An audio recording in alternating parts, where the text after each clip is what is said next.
একজন বাদশাহ তিনজন তার মন্ত্রীকে ডাকলো। তিনজন মন্ত্রীকে ডাকিয়া তিনজন লোককে ডাকছে, তিনটা বুদ্ধিজীবী লোককে ডাকছে।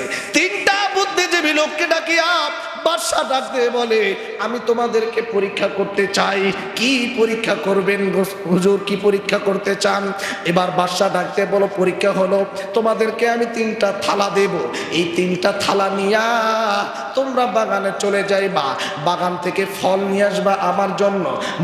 আমি তোমাদের ফলগুলো দেখব, কেমন কেমন ফল তোমরা নিয়ে আসতে পারো।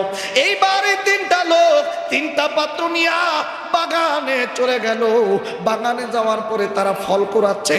প্রথম নাম্বার ব্যক্তি ফল নিতেছে, তবে ফলগুলো নেওয়ার মধ্যে সে সব সময় সজাগ আছে।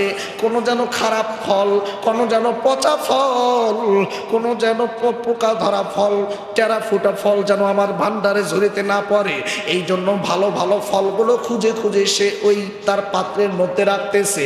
আর দ্বিতীয় নাম্বারে সে ফল শুধু নিচ্ছে আর রাখতেছে। সে একটা বার চিন্তা করলো না ভালো নেব না মন্দ নেব, সামনে যেটা পড়তেছে সেটাই সে পাত্রের মধ্যে রাখতেছে।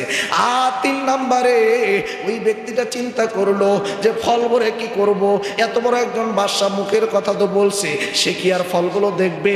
সে আর ফলও বললো না, লতা পাতা গাছপালার বাকড় টাকড় দিয়ে তার ঝুড়িটা ভরাইছে। এই এইবার এই তিনজন ব্যক্তি তিনটা ভাড়া নিয়ে রাজার সামনে আসছে।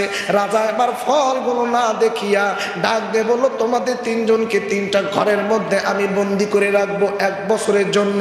তোমরা যদি 1 বছর এই ঘরের মধ্যে যদি তোমরা থাকতে পারো, তবে তোমাদেরকে কোনো খাবার দেওয়া হবে না, কোনো খাবার খাদ্য দেওয়া হবে না।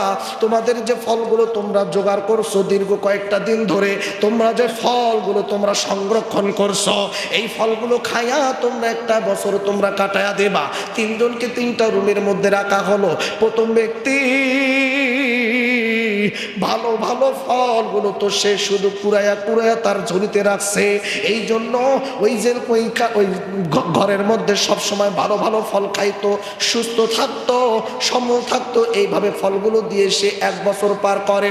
দ্বিতীয় ব্যক্তিও সে শুধুমাত্র ফলগুলো যখন সে ঝুড়িতে রাখছে, দেখে অর্ধেক পচা, অর্ধেক নষ্ট, অর্ধেক ভালো। এই অর্ধেক দিয়ে অল্প স্বল্প করে খেয়েছে, কোনো রকম 1 বছর পার করছে। তবে অল্প অল্প খাইছে, শরীরটা তার দুর্বল হয়ে গেছে, ঠিকঠাক মতো খাইতে পারে নাই। আর 3 নাম্বার ব্যক্তি ঝুড়ির মধ্যে তো কোনো প্রকারের ফল সংরক্ষণ করে নাই, ঝুড়ির মধ্যে তো লতা পাতা দিছে, মনে করছে রাজা দেখে কি করবে। কিন্তু এই ব্যক্তিটার যখন ফল নাই, 1 বছর পার করতে হবে।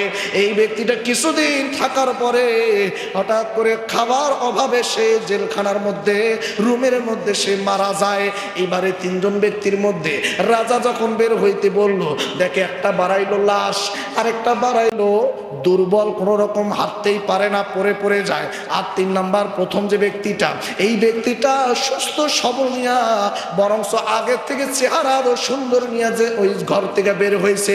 জোরে কোন মারহাবা। রাজা এবার বাদশা এবার সমস্ত প্রজাদেরকে ডেকে ডেকে বললো, আমি তোমাদের মাঝে এটা পরীক্ষা, তোমাদের মাঝে এটা আমি একটা উদাহরণ স্বরূপ পেশ করতে চাই। আল্লাহ রাব্বুল আলামিন দুনিয়াতে তো আমাদেরকে আয়ু দিছে, দুনিয়াতে তো আমাদেরকে একটা সময় নির্ধারণ করে দিয়েছে।